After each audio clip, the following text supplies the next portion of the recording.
Made in Hollywood. The calling card of the most recent Planet of the Apes movies has been its stunning use of motion capture technology. But War for the Planet of the Apes raises that bar even further as it takes that technology out into the real-world environments of the Canadian Rockies. Hi there, Andy Serkis here. You are watching Made in Hollywood, and this is a scene from War for the Planet of the Apes. We are not savages. Apes fight only to survive. Bad human kill ape. All dead now, a long time. Long time. Bad humans. Soldier. Thank you very much for talking with us. Great to see you again. How does this feel? It feels really great to have got to this point, actually. And I saw the film finally last night for the first time. I was blown away by it. I mean, I think what Matt Reeves has just created a real movie for our times, I think. Years from now, your children will ask you, what did you do in the greatest war? And you can tell them, I fought. The Colonel is a guy who believes, maybe, rightly or wrongly, that the only way that humanity will survive is if the apes don't. So he is an enemy of the apes. That really sets up this whole contest between Caesar and the Colonel and his soldiers.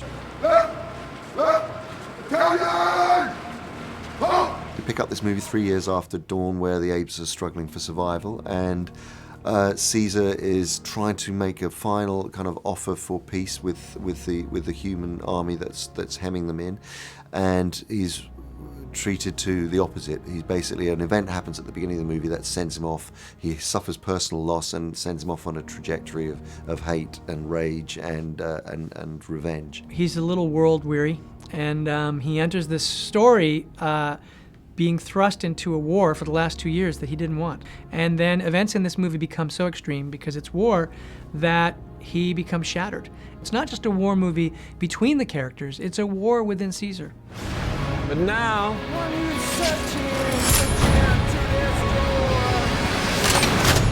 we will bring an end to their kind.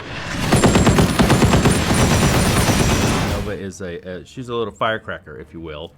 What was it like to play her? Like, how did you kind of come across who she is?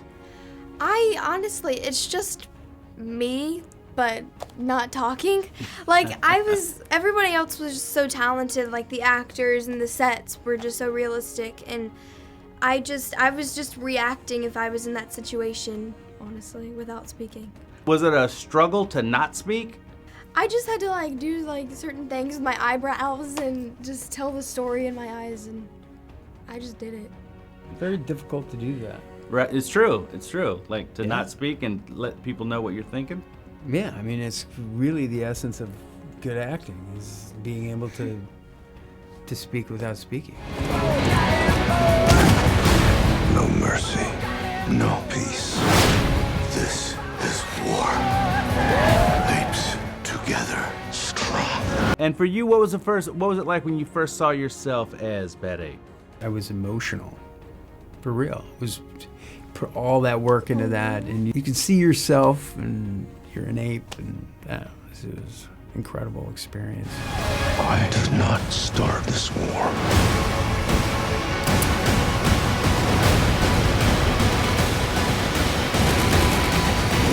The first time you see Andy as Caesar, but on the set, it's like there's not an ape there. There's dots and all that stuff. What was that like? Was that disconcerting at all?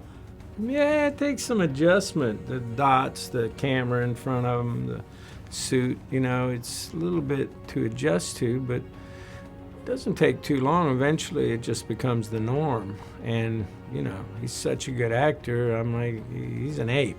But crucially, the artists have now experienced years of experience of matching exactly what the actor has done into the face of the ape, because they've studied our faces for so long now. So that's where the expertise has really improved.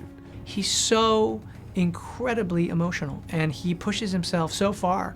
And he's one of the greatest actors out there. I mean, working with him has been, for me, a true joy. For the last 5 years, I get to work with one of the greatest actors in the world. He's amazing.